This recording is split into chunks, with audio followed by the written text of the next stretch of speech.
Welcome to Career Choices, where you'll learn about different professions and make informed decisions on your career choices. I'm your host, Elizabeth Gia. An attorney is probably one of the most portrayed characters on TV and in movies.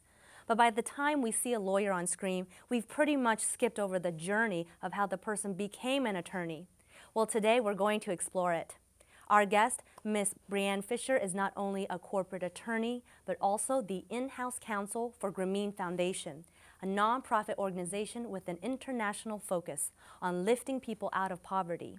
Brianne Foundation helps the poor access financial and educational resources. Ms. Fischer has a bachelor's degree in business economics and international business from the University of Iowa.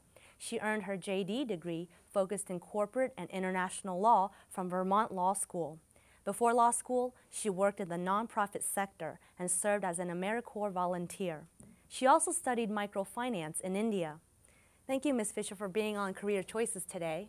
Thank you for having me. It's wonderful to be here. Thank you. So let's get started and tell me why law and what got you pursuing this path? Sure. So I didn't always want to pursue a career in the legal profession.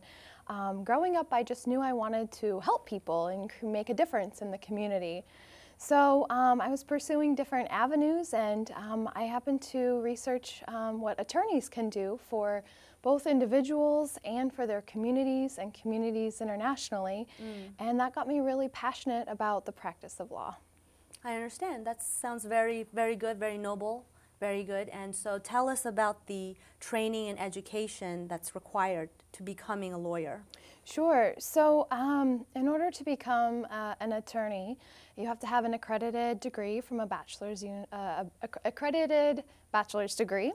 You also have to take a little test called the LSATs. Okay. So LSAT comes after you graduate from college? Correct. In what types of fields? Any fields, some more popular than others? Sure. So the bachelor's degree can actually be in a wide variety of topics. Attorneys come from all different backgrounds. So you could have a degree in history and decide you wanted to go to law school, or like myself, a degree in economics. It's very diverse, and it just requires, a good skill set and a desire to study. I understand. Very good. So in law school, tell us what kinds of experiences or maybe even internships would you be acquiring? Sure. So in law school, it's very important to have an internship. It really can open your eyes to different types of law. You can explore different areas, but you can also network. Networking is a really critical aspect of developing your career, and internships are a great way to do that.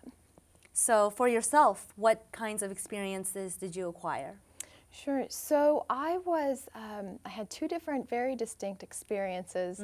One was in litigation, and one was actually in-house counsel at my current job at Brianne Foundation. I see. So in the litigation role, it was very fast-paced and focused on criminal law, whereas the corporate position was more like what I do now, and transactional and a little bit slower. I see. I see. So after those internships and finishing law school, which is 3 years, sure. What happens next? Yeah, so law school is 3 years long, 1L, 2L, and 3L. After your 3L year, you get to take the bar exam, which is quite the undertaking. It's a very big exam that is state-specific. So where you want to live and practice law, you need to take the bar exam in that state. So how did you determine which bar exam did you want to take?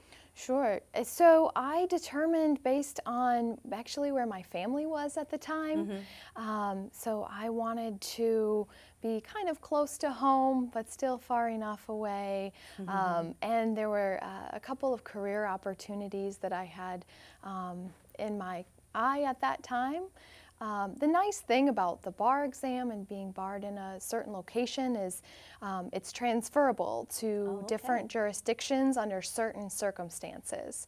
So even if you take the bar in one place and decide you want to practice in another place, you're not going to be stopped or have to take the exam again in many circumstances, Wonderful. although some people do. I see. When you were taking or preparing for this bar exam, what did you have to undergo? So the bar study itself is very intense. So graduation is normally a really great time for law students, but after that, the bar study begins, and it lasts for about 8 to maybe 12 weeks. And it's intense study for at least 8 hours a day on all different topics of law that will be tested in the bar exam. So there are many different ways to go about studying, but it's always better to do it with friends, I thought. The moral support is critical. Exactly, because it is a very intense study process. But at the end, there is the bar exam, which is a 2-day exam in most states.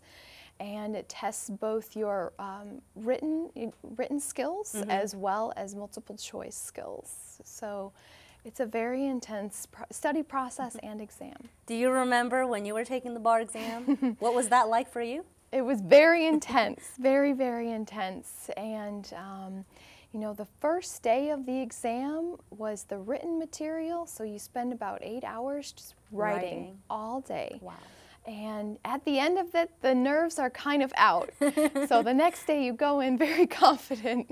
And then the day after that is definitely a day of rest and recovery and celebration, of course. So yes, congratulations. It was probably a very happy moment for you when you found out. When do you find out that you passed or not?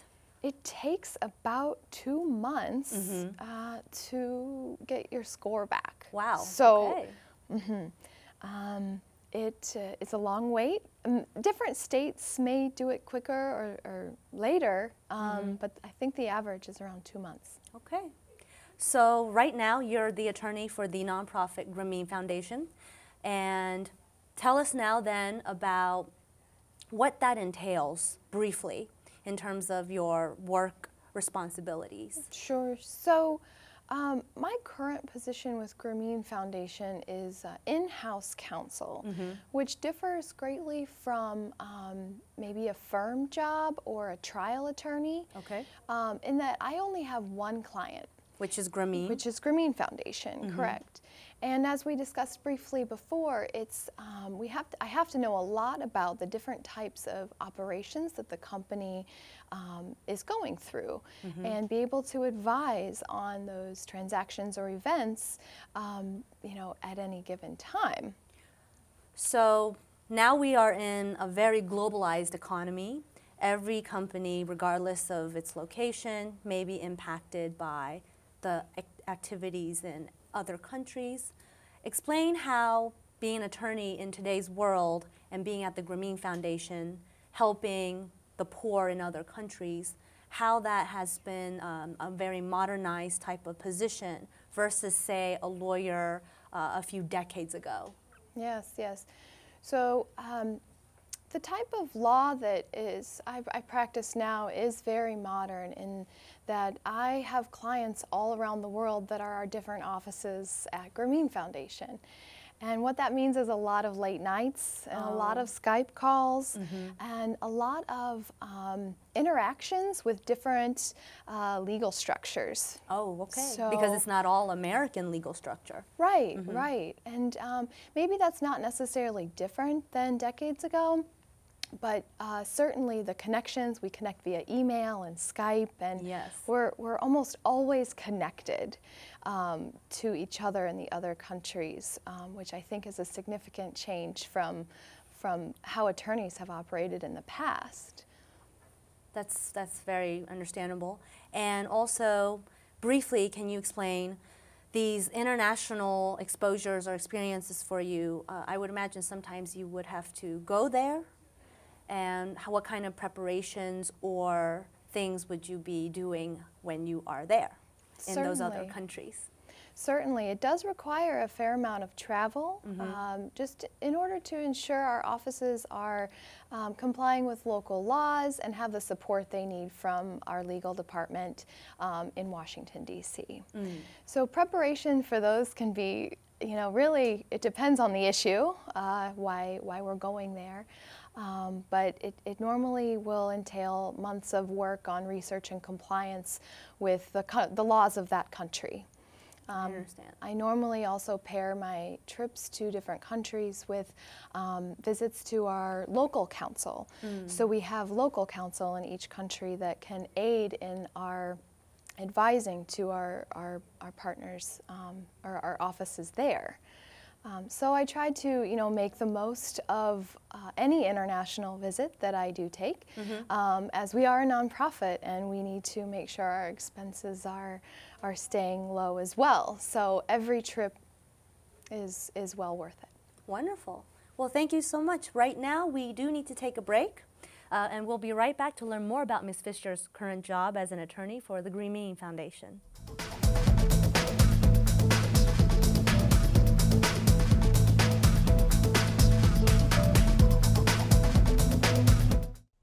Packers. Viking. Packers. Viking. Viking. Red state. Blue state. Vegan. Carnivore. We come from different places. Uptown.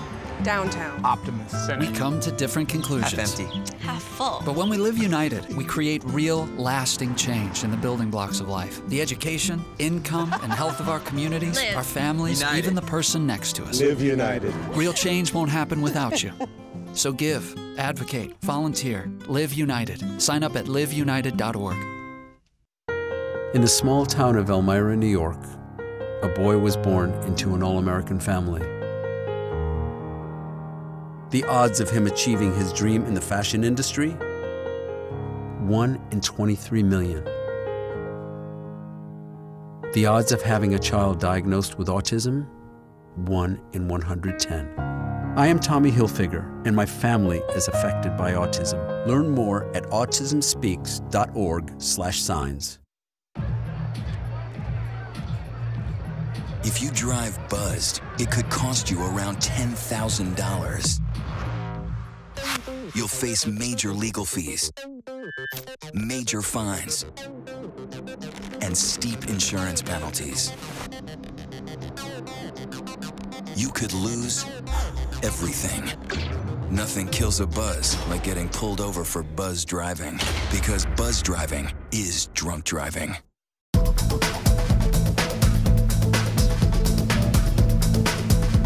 Welcome back to Career Choices. In today's program, we've invited Ms. Brianne Fischer, an attorney for a nonprofit organization focusing on international development. So, Brianne, you're the Legal Director and Compliance Officer for Grameen Foundation USA. Tell us about the organization and what you do. Sure. So Grameen Foundation USA is about 20 years old, and we're focused on empowering the poor, especially women, to create a life without poverty. And the way we go about doing that is through strategic partnerships, as well as strategic partnerships, as well as use of technology on the ground in very innovative ways to and really educate the people who are using the technology in order to create a sustainable solution. So I understand briefly something like microfinancing. So can you explain what that is? Sure. So Grameen Foundation's roots are in microfinance. We're closely connected with the Grameen Bank in Bangladesh, although we are a separate entity. Our roots still are maintained in that microfinance type of poverty alleviation, which basically focuses on incorporating the poor into financial markets so they can sustain themselves and their business even after maybe we've gone in and had a program. So that means maybe small loans, giving them the access to loans, taking away some of the barriers to financing. Is that correct? Absolutely. So what we do is work with microfinance institutions in different countries that we try to encourage them to make loans, small loans to poor people for agricultural needs or other types of loans for development of their income. Wonderful. So then where does your position come in that piece? So my position as the legal director and compliance officer really is to protect the company and its operations. Okay. So I have 4 different aspects of my job at Grameen Foundation, which are governance, so the overall functioning of the board of directors. I assist the board of directors and try to ensure that they have all the resources they need to make informed decisions about the company, as well as make sure that we keep all of our operating documents in line and things like that. Wonderful. So it's almost like you are advising, giving advice, legal advice to the leadership at the Grameen Foundation. Yes. And that's a very heavy-duty job. What are your hours like? Yep. So my hours can get pretty long. They sometimes will be 8 to 5, but other times they'll be 8 in the morning till noon, and I'll take a couple hours off because I have night calls. Because we do operate in Asia, which it's 12 hours difference. 12 hours time difference. So oftentimes I'll have to take calls at pretty odd hours of the evening, but speaking with our field offices and our teams, there's no better inspiration than speaking with them and hearing what they're doing in the field to further the mission. Wonderful. And it seems like then it probably takes a bit of finesse and balance for that work-life balance aspect of being in your position. Absolutely. I definitely need to remember that I need to take care of myself before I can take care of others. And we all at Grameen Foundation, we try to remember that because we are a very spirited organization. We're always looking to do more, to help more. The stories from our field offices are so inspiring, and they are working so hard that it makes us want to work, just as hard. But there is a work-life balance aspect that needs to come in as well. Very good. So earlier I did mention in my introduction that the attorney is probably one of the most portrayed characters on TV and in movies. So what about your thoughts on that? How much of what you see on television on a lawyer's portrayal is what goes on in real life? Sure. It depends, which is a typical lawyer answer. I think it totally depends on what TV show or what type of media we're speaking of. But I can give a really accurate description of what I do, and I think it's a lot less sensationalized and a lot more reading and writing than I typically see on TV shows. But I feel like there are some shows out there that may give an accurate depiction of what it's like. So. And perhaps inspire those to want to join the legal field. Absolutely. I hope so. I hope so. The legal profession is very rewarding, especially as corporate counsel for a nonprofit, which is one of the reasons that I did want to get into this field to begin with, just the desire to help people. It seems like you are empowering or connecting the most vulnerable to some sort of legal protection or resource to help them in their daily life. Right. Well, I'm protecting the company that does offer those resources. Right. And we have several programs that are very, very inspiring, but also create a lot of legal work. So in order to make loans, we have to have credit information, which is all protected by data privacy laws. I see. And so in the different countries in which we operate, it's my job to ensure that we're protecting Grameen Foundation, but also making sure the clients and the people that we're serving, we're not mistreating their information, for example. So sensitive information. Absolutely. Yeah. I understand. So now you've mentioned some of the rewarding parts of your job. What about some least favorite aspects of the position? Sure. So this double-edged sword, the hours of working are always a battle. It's great to support the field offices, but it's also tiring. We work really long hours, and we also, there's only so many of us supporting our field operations, and so it's really difficult at some times. When you say field operations, multiple countries, multiple continents, I would imagine, and it would be almost maybe inevitable. You may pick up some of the cultural understanding, or how do you find it when you're interacting with different countries? Sure. Yeah, we operate in Latin America, Africa, and Asia. We do have 10 offices worldwide. And so I do get a fair amount of culture and understanding in the legal aspect, especially, of each of these places. And you know, sometimes it can be frustrating learning a whole new country's legal system in order to answer one small question about labor.